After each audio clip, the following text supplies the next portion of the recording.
Kabanata 5601. Sa tingin mo ba ang galing-galing mo? Hindi lang ikaw dinadala mo pa si Billy palayo. Kundi pati si Judith dadalhin mo rin. Sino sa tingin mo ang sarili mo? Ang prinsipe ng tribong Woven. O isa sa mga malalaking tribo. Si Winston Osborn ay nagalit nang makita niya ang pangyayari. Matagal na niyang iniisip ang dalawang Diyosa. Pero dahil kay Eliza Howell, hindi siya maglakas loob na gumawa ng anumang mapanganib. At gayon paman, isang lalaking pinapanatili ay sinusubukang agawin ang dalawang babae. Ito ay hindi mapapatawad. Hindi lang si Winston, pati na rin si Lando Miller at ang iba ay nakatitig kay Harvey ng galit. Paano nang ahas ang hayop na ito na tangkilikin ang mga Diyosa mag-isa? Nagulat si Judith Pedler. Napagtanto niya na hindi lang basta-basta nagsasalita si Harvey. Pero bago pa siya makapagsalita, si Billy ay nakatitig na sa kanya ng malamig. Talaga bang iniisip mo na ikaw ang aking kasintahan o ano? Umalis ka na lang dito. Pero huwag mo nang dalhin si Judith. Maglalaro ako dito hanggat gusto ko. Binagsak ni Billy Higgs ang kanyang Chanel handbag sa harap ni Harvey. Lahat ng naruroon ay nakatingin sa kanya ng may paglalaro. Gusto nilang makita kung magkano ang perang kukunin niya. Kumunat ang noo ni Harvey nang akmang magsasalita siya. Bigla na lang sinipa ang pinto sa kabuuan ng silid. Kusa niyang hinawakan si Billy at Judith bago tumabi si Harvey. Napabagsak ang pinto sa marmol na mesa. Ang buong silid ay nabasa ng alak.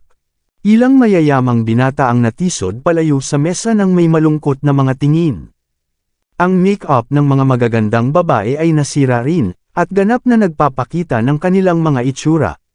Mga hayop, nagalit si Eliza. Ito ang silid ng kanyang kasintahan.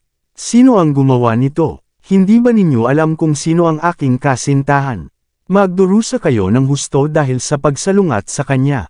Bumalik sa kanyang katinuan si Winston. Tumayo siya bago tumingin ng galit sa pasukan. Hindi ba ninyo alam kung sino ang nagbayad para sa silid na ito, mga gago? Paano kayo nang ahas na manggulo dito? Wala akong pakialam kung sino ka. May 1 minuto ka. Lumuhad ka at humingi ng tawad bago kita patayin. Sok. Interesante. Hindi ko inaasahan na may ganoong kahanga-hanga dito. Kaya pala hindi ka nag-atubiling hawakan ang aking babae matapos siyang tumanggi sa iyo. Isang grupo ng mga tao ang naglakad papasok. Isang lalaking may dreadlocks ang mayabang na naglakad papasok na may babae sa bawat kamay.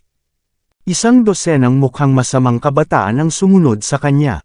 Isang dosenang bodyguard ang sumunod sa lahat ng may malamig na mga tingin bago hinarang ang bawat pasukan at labasan.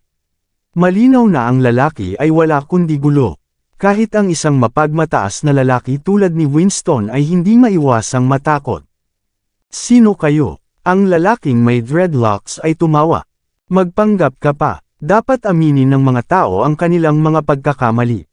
Hindi mo ba naiintindihan? Alam ni Winston Osborn na ang lalaki ay may hindi pangkaraniwang pagkakakilanlan, ngunit nagpasya pa rin siyang magpakita ng tapang. Sa tingin ko wala akong ginawang masama para gawin ninyo ito sa akin. Sinampal ng lalaki ang puwit ng babaeng nasa tabi niya bago ngumiti. Puntahan mo ang taong tumulak sa iyo. Gawin mo sa kanya ang gusto mo. Agad na nilapitan ni Camila si Lando Miller bago hinila ang buhok niya at sinampal siya ng paulit-ulit. Ang mukha ni Lando ay lubos na namamaga bago pa man siya makatugon. Hindi pa rin nasiyahan si Camila pagkatapos ng lahat ng iyon, kaya kinuha niya ang isang bote ng baso bago ito binasag sa ulo ni Lando. Og! Sumigaw si Lando sa sakit. Hindi niya akalain na nakagalit siya sa isang napakasungit na babae. Nahihiya siya ng husto, ngunit hindi siya nang ahas na lumaban. Ang lalaking may dreadlocks ay malinaw na hindi ordinaryong tao. Ang mga maliliit na isda tulad ni Lando ay hindi makakatapat sa isang tulad niya. Ngayon ay nakikilala mo na ako, ikaw na maliit na hayop. Pinunasan ni Camila ang mukha ni Lando gamit ang tissue bago ito itinaas para sa isa pang sampal. Sabi ko sa iyo na magsisisi ka. Paano ka nang ahas na manligaw at pagkatapos ay sipain sa lupa? Sino ang nagbigay sa iyo ng lakas ng loob?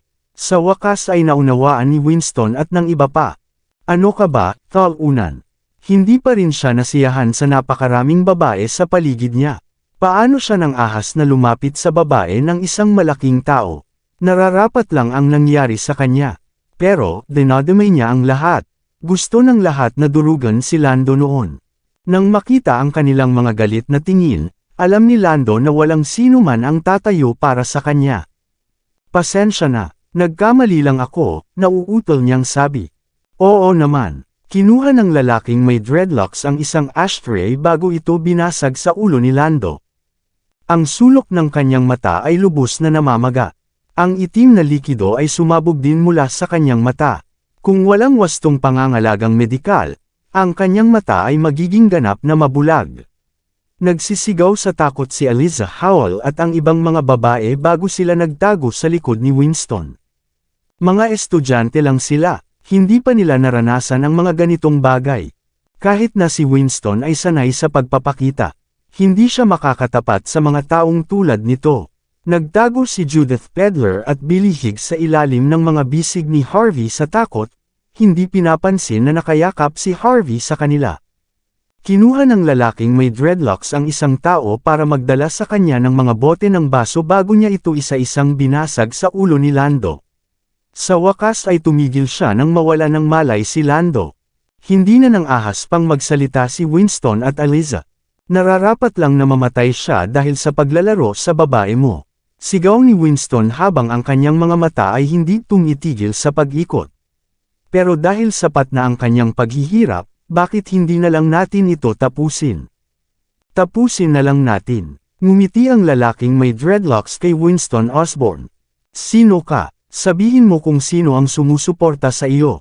Kung walang sino man sa likod mo, bakit ko ba dapat igalang ka? Galing ako sa Tribong Garuda, sagot ni Winston. Isang ina po, kinurba ng lalaking may dreadlocks ang kanyang mga labi.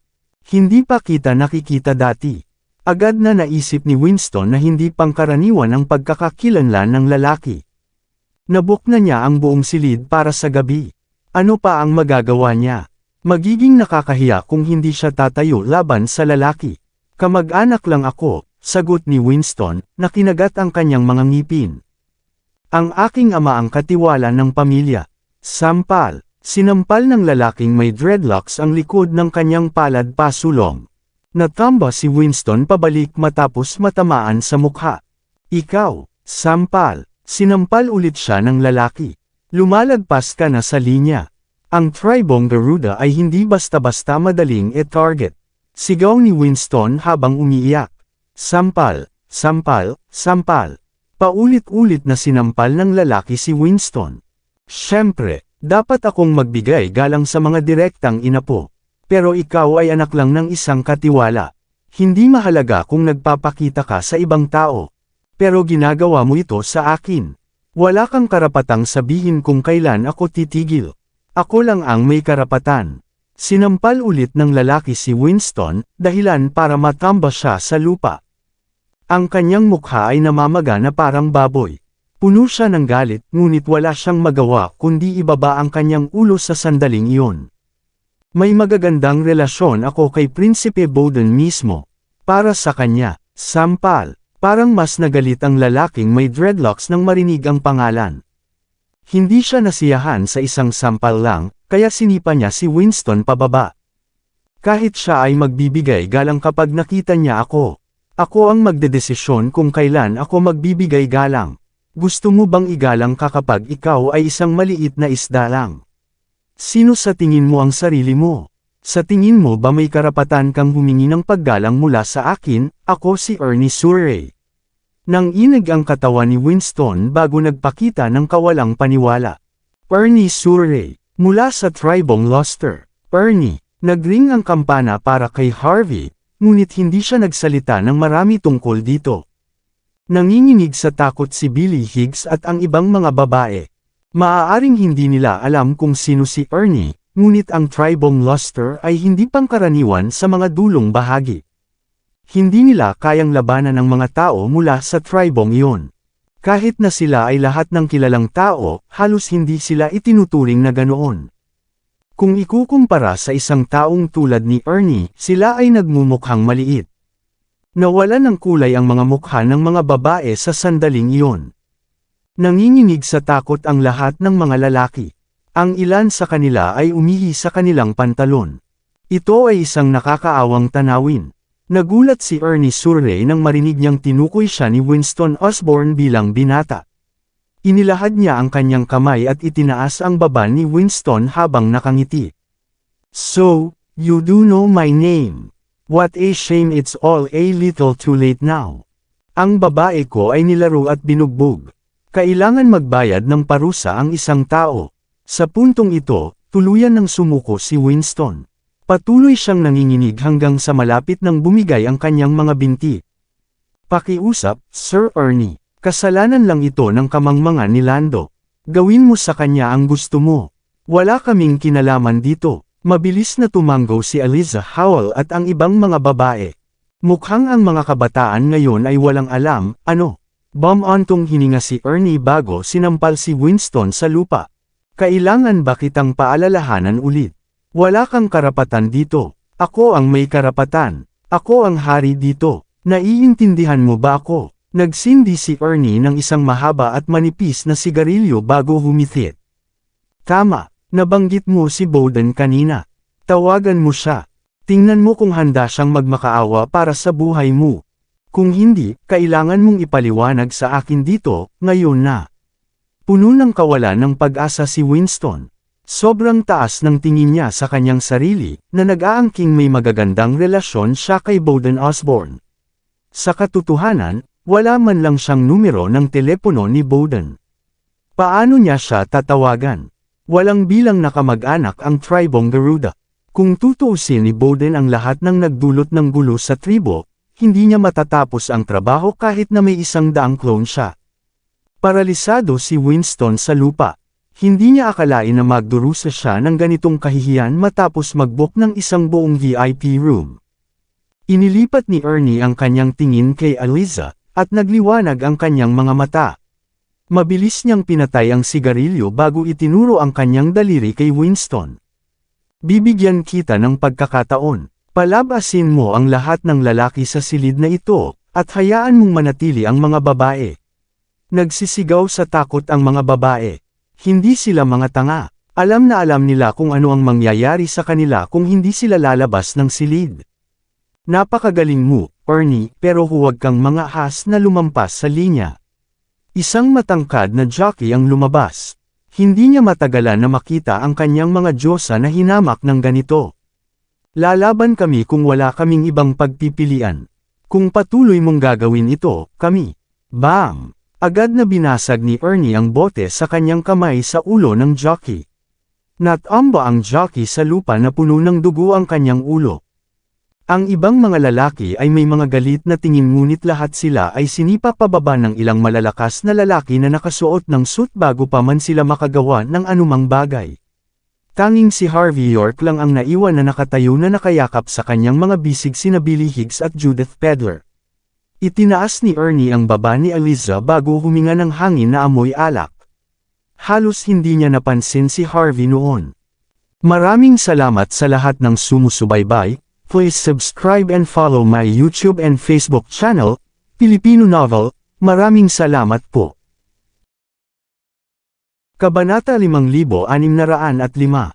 Hindi mapigilan ni Eliza Howell na sumigaw nang makita niya ang pangyayari. Nakaramdam siya ng mga paninindig ng kanyang balahibo sa buong katawan niya. Mabilis siyang umatras bago tumingin kay Winston Osborn ng may mga nakakaawang mata. "Nakakahiya." Tumalikod ang mayabang na lalaki na parang walang nangyari. Natural lang, mas gugustuhin niyang mabuhay kahit gaano kadiri ang tanawin sa harap niya. Nagdilim ang paningin ni Eliza. Ang boyfriend na kanyang hinahangaan ng sobra ay isang duwag pala. Hindi lang iyon, malapit na rin siyang abusuhin. Tumingin si Winston sa iba nang tumulo ang luha ni Eliza. Kung ikukumpara sa kanyang babae, mas mahalaga ang kanyang buhay. Maaari siyang magkaroon ng maraming babae hanggat gusto niya pero hindi siya makakakuha ng isa pang buhay kung mawawala ito. Flick. Isa sa mga tauhan ni Ernie Surrey ang nag-on ng ilaw. Malapit nang haburin ni Ernie ang kanyang pantalon nang makita niya sina Billy Higgs at Judith Pedler na nakatayo sa likod ni Harvey. Napahinto siya bago nagliwanag ang kanyang mga mata. Masasabi na ang dalawa ay mga diyosa sa kanilang sariling karapatan. Hindi lang sila nakamamangha, kundi ang kanilang mga aura ay nasa ibang liga kaysa sa iba. Hindi mapigilan ni Ernie na dilaan ang kanyang mga labi nang may masamang tingin bago itinuro si Harvey. Umalis ka na, malamig niyang sabi. Tingnan mo ang mga taong ito. Wala sa kanila ang mukhang tunay na lalaki.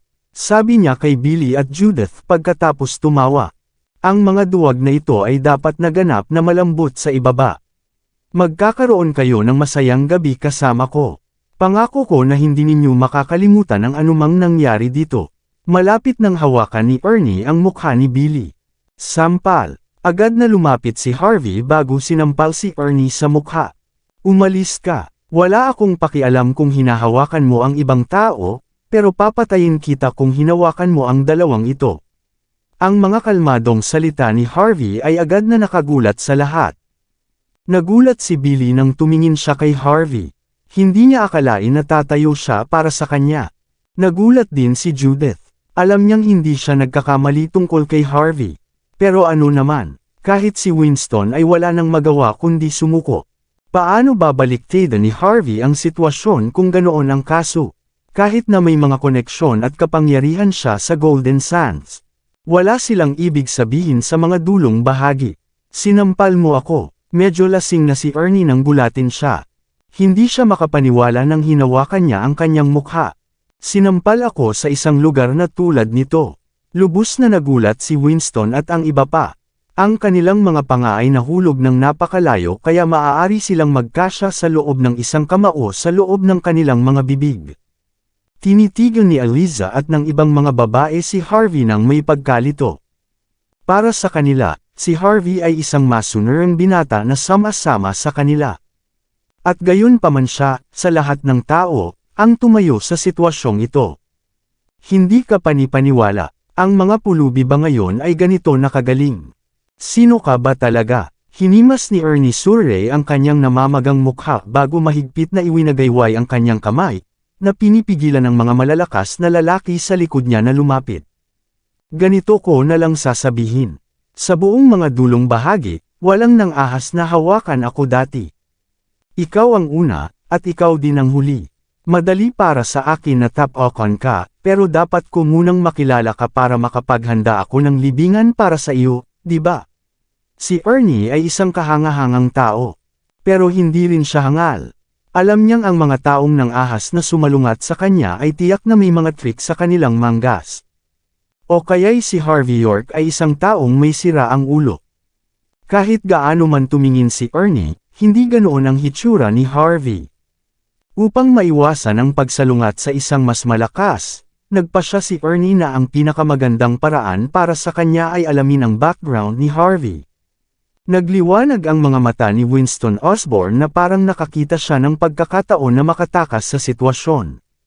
Mabilis siyang lumapit sa harap ni Ernie bago lumuhod. Sir Ernie, sigaw niya, kilala ko siya, ang pangalan niya ay Harvey York. Galing siya sa Golden Sands. Wala siyang anumang koneksyon sa mga dulong bahagi. Kung hindi dahil kay Billy, wala siyang karapatang magpakita dito. Pagkatapos, tinuro ni Winston si Harvey. Alam mo ba kung sino si Sir Ernie? Sigaw niya na parang nagtatrabaho para kay Ernie. Siya ang ikatlong binata ng tribong Luster. Siya ang mahal na apo ni Mr. Lennon. Ang pagsalungat sa kanya ay nangangahulugang pagsalungat sa buong tribo. Sa puntong ito, naghahanap ka lang ng kamatayan. Magmakaawa ka bilang paghingi ng tawad. Tigilan mo na ang pagdadala sa amin ng mga inosenteng tao. Hindi kami mamamatay para sa iyo. Nawalan ng lakas ng loob si Winston. Gagawin niya ang lahat ng kanyang makakaya para lang mailigtas ang kanyang sarili. Naguluhan si Billy Higgs at ang iba pa. Ang karamihan ay kusang nadismaya kay Harvey. Iyon ang dahilan kung bakit ayaw nilang makuha niya ang atensyon. Pero, umaasa pa rin sila na mailabas sila ni Harvey sa sitwasyon. Galing ka sa malaking lungsod. Lubos na nagalit si Ernie. Anak ng tinapa, ako ay isang kilalang binata sa mga dulong bahagi dito. Ako ay isang makapangyarihang nilalang dito. At gayon pa man ay hindi ako iginagalang ng isang lalaki mula sa isang malaking lungsod. Hindi ito mapapatawad. Ngumisi si Ernie habang nakatitig kay Harvey. Alam mo ba kung sino ang iyong kinakalaban, hayop ka? Alam mo ba ang presyo na kailangan mong bayaran para dito? Ang kanyang mga tauhan ay nag-crack ng kanilang mga leeg habang lumalapit, handang patayin si Harvey. Nagpapakita ng mga nakakaaliw na ekspresyon si Eliza Howell at ang iba pa. Gusto nilang malaman kung paano matatapos si Harvey. Sampal. Kalmado ulit na sinampal ni Harvey si Ernie sa mukha. Halika, sabihin mo kung sino ang aking kinakalaban. Anong klase ng presyo ang kailangan kong bayaran? Natisod si Ernie pabalik bago nagpakita ng isang ekspresyon ng lubos na kawalang paniwala. Nagulat din ang iba. Paano ba ang lalaking ito ay napakasungit? Patuloy niyang sinasampal si binatang Ernie sa mukha. Walang takot ba siya? Wala ba siyang pakialam sa kamatayan? Talaga bang ito ang unang beses nating nakita ang lalaking ito, binatang Ernie? Hindi pa nga kami magkakilala. Tama, wala kaming kinalaman sa kanya. Lubos na nagulat si Winston Osborn at ang iba pa nang makita nilang sinampal ni Harvey York si Ernie Surrey ng 2 beses. Mabilis silang lumayo kay Harvey, na natatakot na madadami din sila. Tama, gawin mo ang gusto mo sa hayop na ito. Sigaw ni Eliza Howell. Sinusubukan niyang makipag-usap sa isang taong hindi niya kaya.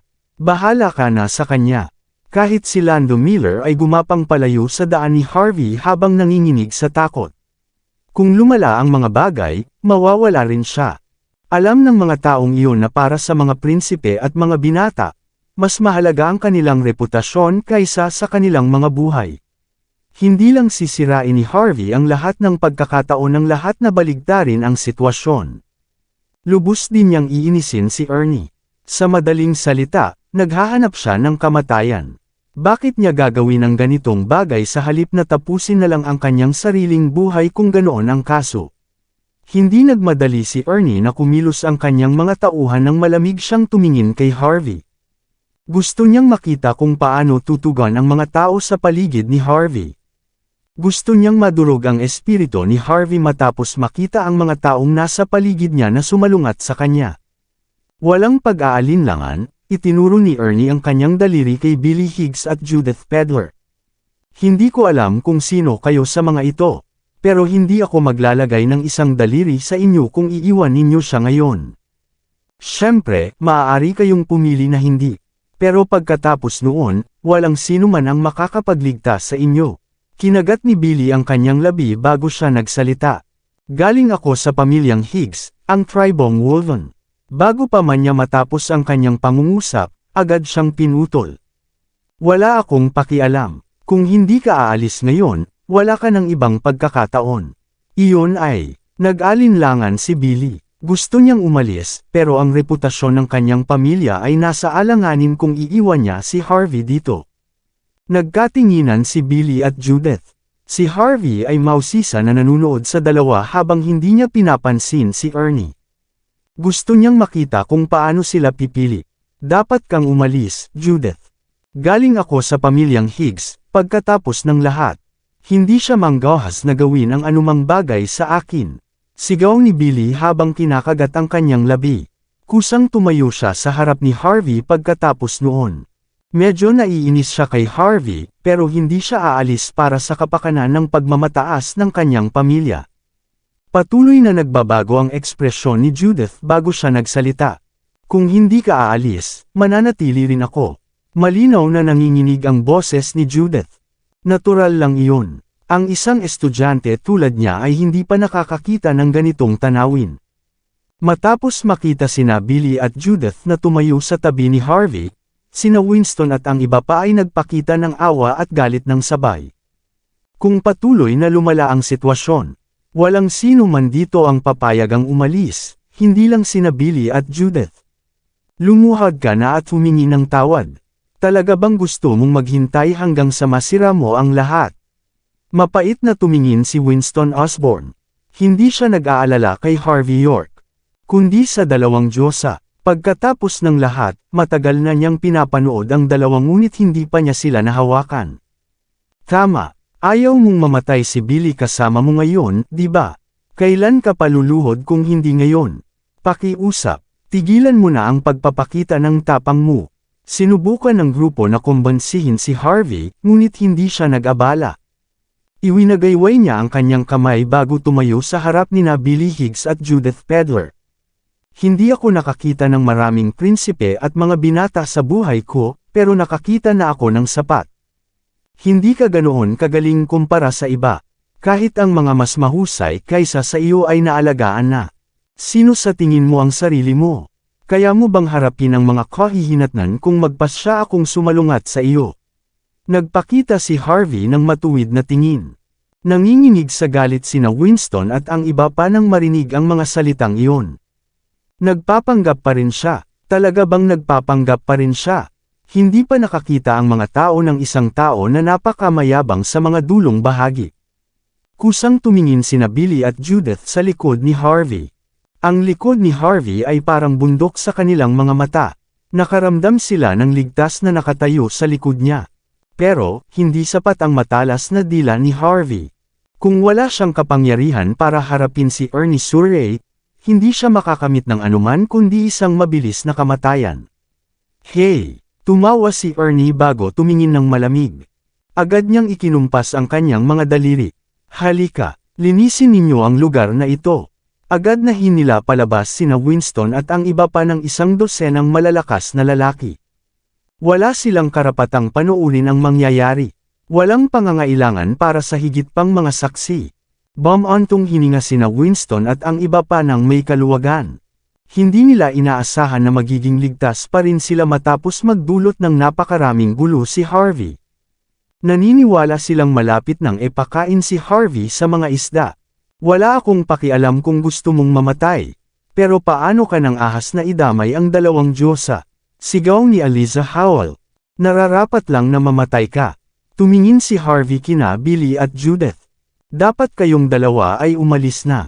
Nagulat sina Billy at Judith sa kawalang paniwala. May kasunduan tayo sa kasal, Billy, pero hindi kita hahayaang magdusa dito. Para kay Judith, hindi mo rin dapat sirain ang iyong kinabukasan para sa akin. Bukod dito, maaari pa rin akong maging maayos pagkatapos ninyong dalawa na lumabas. Ano man ang mangyari, mas maganda na ang lahat tayo ay mamatay dito, di ba? Nagyakapan sina Billy at Judith bago lumabas ng lugar. Hindi pinigilan ni Ernie ang dalawa. Tiningnan niya si Harvey bago itinaas ang kanyang hinlalaki.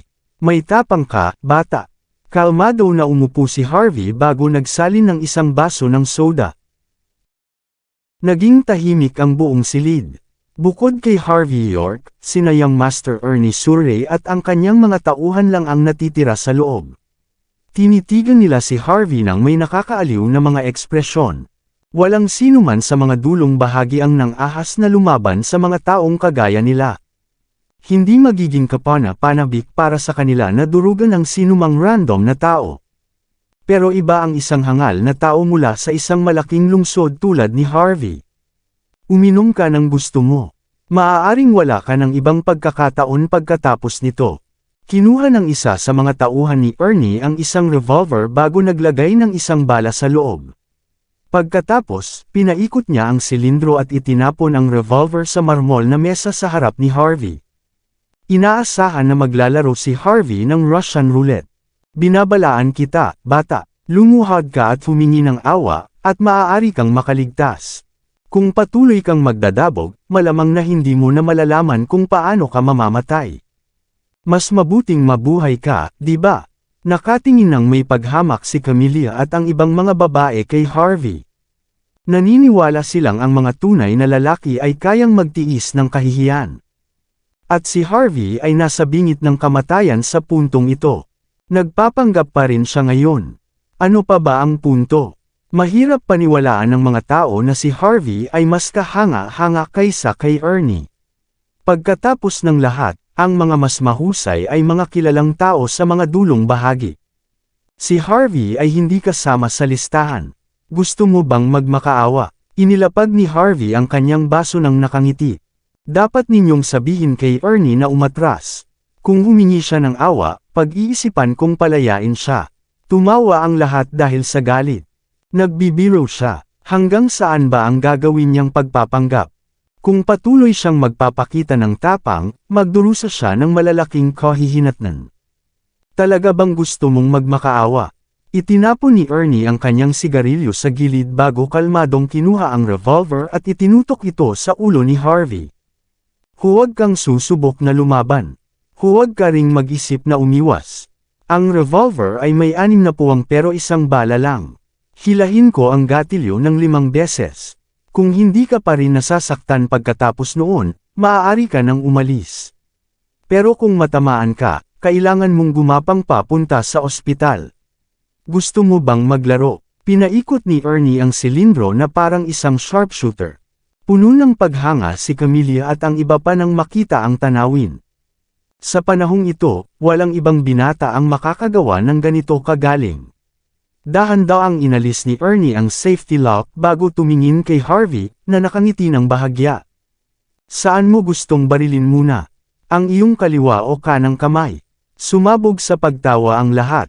Hindi lang plano ni Ernie na patayin si Harvey, gusto rin niyang durugan ang kanyang espiritu bago pa man. Gusto ng lahat na makita kung saan pipili si Harvey. Bago pa man makapagsalita si Harvey, biglang nag-vibrate ang kanyang telepono. Kumunot ang noo ni Harvey. Nakita niya ang isang hindi kilalang numero na nakikita sa screen. Kabanata 5610.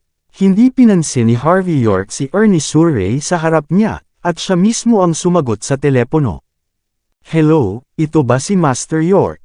Ako si Wildcat, at nakarating na ako iyong gateway ng komunidad. Sa kabilang banda ng telepono, isang magalang na boses ang dumating. Malinaw, si Wildcat ay hindi nang ahas na hindi maging walang galang sa dakilang taong ito na makapagliligtas sa kanyang mga magulang. Wala ako sa komunidad, bahagyang sinabi ni Harvey York, matatapos ito sa 1 minuto. Si Wildcat sa tapat niya ay natigilan sandali, pagkatapos ay nagpatuloy. Nasaan ka, Mr. York, maaari ba kitang sunduin? Biglang may naalala si Harvey York, sinulyapan si Ernie na naglalaro ng revolver, at tumingin sa harapan niya na nasa telepono, at mahinang nagsabi. Nasa Sterling City ako sa dulong bahagi, at medyo may problema ako. Ako ay aalis pagkatapos ko. Nasa dulong bahagi ng Sterling City. Maliit na problema, natigilan sandali si Wildcat, at mabilis na nagpatuloy sa pagsasalita. Hindi ko alam kung ano ang problema, ngunit itinuro ng matanda na sa 3 katlo ng lugar sa kabila ng dulong bahagi. Kung ano ang negosyo mo ay magiging negosyo ng pamilya naming Surrey. Hanggat magsasabi ka, lulutasin ko ito para sa iyo. Sinabi ni Harvey York na may kalahating ngiti, hindi, nasa Gangnam Palace ako sa hilagang bahagi sa labas ng Sterling City, at nakilala ko ang isang lalaki na nagngangalang Young Master Ernie Surrey na gustong makipaglaro sa akin ng Russian roulette. Aalis ako pagkatapos kong makipaglaro sa kanya. Nang marinig ang mga salitang Young Master Ernie Surrey, si Wildcat sa kabilang panig ng telepono ay biglang natigilan, at pagkatapos ay sinabing, Mr. York, si Dreadlock ba yan? Tiningnan ni Harvey York si Ernie pataas at pababa at sinabing, kilala mo siya. Darating ako sa loob ng 5 minuto, at bibigyan kita ng paliwanag para dito. Habang nag-uusap, binaba agad ni Wildcat ang tawag. Bago niya ibaba ang tawag, narinig niya ang mabilis na dagandong ng mga makina. Nang makita si Harvey York na nakatingin sa kanya pataas at pababa, at tumawag sa telepono, si Ernie ay nagsindi ng tabako sa sandaling ito, humigop, at mahinang nagsabi, ano? Humingi ka ba ng tulong? Pwede ka ring humingi ng tulong. Bibigyan kita ng kalahating oras. Maaari mong tawagan ang sinumang makakaya mo. Ang taong tinawagan mo, na maaari akong pigilan, ay luluwag ako para sa iyo. Hindi ko mapigilan. Magdadagdag lang ako ng isa pang lead bullet dito. Habang nagsasalita siya, kinuha ni Ernie ang revolver sa mesa, at pinaikot-ikot ito ng bahagya sa kanyang kamay, at saka hinay pa ng nguso. Nang makita ang kanyang mga aksyon, si Camilla at ang iba pang mga babae ay tuwang-tuwa ng malakas. Sa perception nila, ang gwapo talaga ni Young Master Ernie.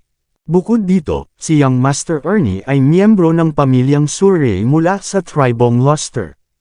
Sa dulong bahagi, kahit na ang mga tao sa liblib na lugar at ang iba pang 3 dakilang tribo, sino ang maglalakas loob na sumalungat sa kanila? Ang bawat tao ay hindi nagsasalita tungkol sa pagiging nasa parehong mood, ngunit hindi sila tumingin at nakikita ang isa't isa sa mga karaniwang araw, para hindi sila makasakit sa isa't isa, tama ba? Sinabi ng nasa kabilang dulo ng telepono na pupunta siya sa loob ng 5 minuto at bibigyan niya ako ng paliwanag. Binaba ni Harvey York ang tawag at walang balak na ituloy ang tawag. Kung talagang masisira ni Wildcat si Ernie sa harap niya, hindi na siya mag-aaksaya ng lakas niya. Kung tutuusin, gusto pa rin niyang huwag tumayo. 5 minuto.